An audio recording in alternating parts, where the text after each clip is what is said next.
In this video, the speaker will talk about the second chakra. First, the speaker will share with you the religious knowledge of the second chakra. Then, he will talk about the esoteric knowledge of this chakra. Vadhisthana is the name of the second chakra, also known as the sacral chakra.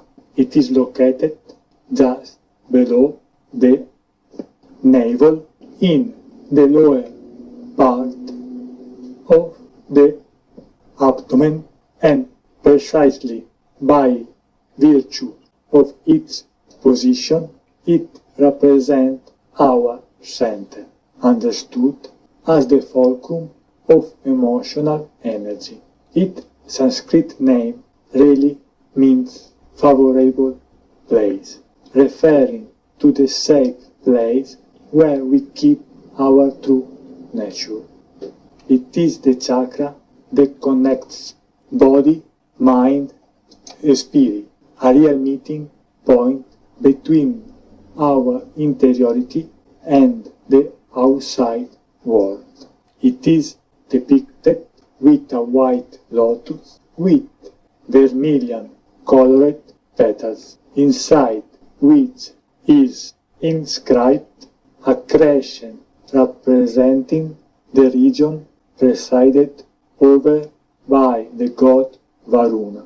Its element is water, and the color associated with it is orange, strongly linked to creativity and the free expression of our ego. This chakra is also associated with spontaneity, physical and emotional pleasure, joy, sexuality, and fulfillment in all its facets. When the second chakra is blocked, the consequences mainly involve our emotional sphere. We totally lose control of our emotion, becoming excessively slaves to instinct and anger, and letting ourselves be carried away by negative feelings that obstruct the path to logic and reason.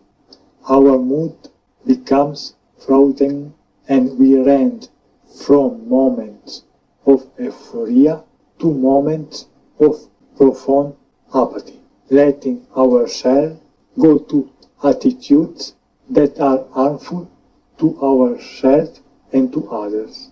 In the long run, the obstruction of the Vadhisthana chakra leads to localized disorders in the area of the body where it is located, such as kidney stones, genital cancer, fertility problems, and impotence.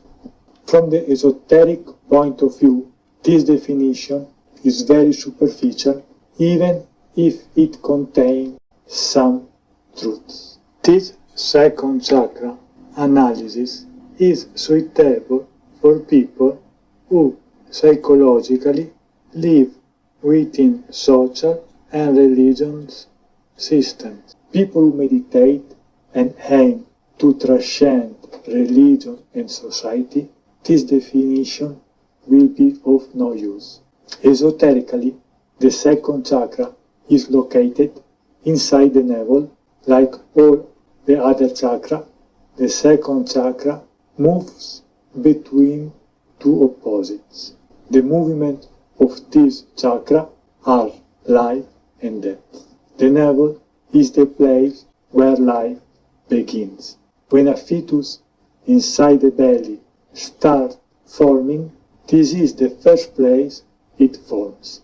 Life starts from the navel, after which the rest of the body is formed. When this chakra starts moving towards the opposite, it means that it starts moving towards death. This movement happens within the same day. It is not something that happens in old age. The moment a child is born, it is generally thought that it is the beginning of his life. This is superficial. In fact, the moment a child is born, his journey towards death begins. If we are in a room of newborn babies, there is nothing that can make us understand what their future will be. But there is one thing that unites the future of the all newborn babies. They will die. Death within our body is something that keeps happening. By this, the speaker means that cells within us continue to die to be replaced by new cells. Biologists claim that our bodies are completely changed within 7 years. This means that every 7 years we have a new body. This is why hair and nails are numb to pain and keep growing.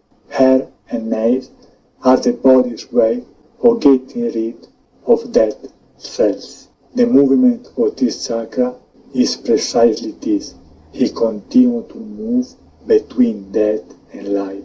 The Japanese samurai were aware of this fact. In fact, when they commit suicide, they put a sword inside this chakra. This kills them immediately. This technique is called harakiri. Hara is the name that the Japanese give to the second chakra. From a psychological point of view, if the second chakra is blocked, this generates problems. If a person represses thoughts about death and lives in terror that he may die, his life will also be repressed. Death cannot be repressed without repressing life. They are two sides of the same coin. If you are afraid of dying, you will also be afraid of living. This is what happens to most people. They are so afraid of dying that they forget to live. This is the result of when the second chakra is blocked. Let's analyze two different cultures, the Indian and the Western ones. In Indian culture, the thought of death is not repressed. A person is free to talk about death at any time. It is not considered antisocial behavior. In Western culture, the thought of death is repressed. On no occasion does anyone mention the possibility of dying. Talking about death is considered an antisocial attitude. In India, no one ever talks about sex. Sex is the origin of life, so sex and life are synonymous. Talking about sex, therefore about life, is considered antisocial in India. In the West, a person is free to talk about sex, that is, about love. Sex in the West is everywhere. Sex is not an antisocial subject. So, in both cultures, the second chakra is blocked. This means that both cultures live a very superficial life. When one side is repressed, the other side is also repressed. For example, one cannot repress the life of women without equally repressing the life of men. If you want to go deep into life, go deep into death. If you want to know what death is, go deep into life. If you want to live, do not be afraid of death. Do not repress thoughts on death, and do not be afraid of dying. This way, your life will be truly alive. Otherwise, you will be just a walking dead, a zombie. All your fears are only superficial. there is only one fear, and it is death of death. Once you have looked death in the face and accepted it, all your fears will disappear immediately. You won't need years of therapy to get rid of a specific fear. If you accept that, all fears will disappear. Thank you for listening.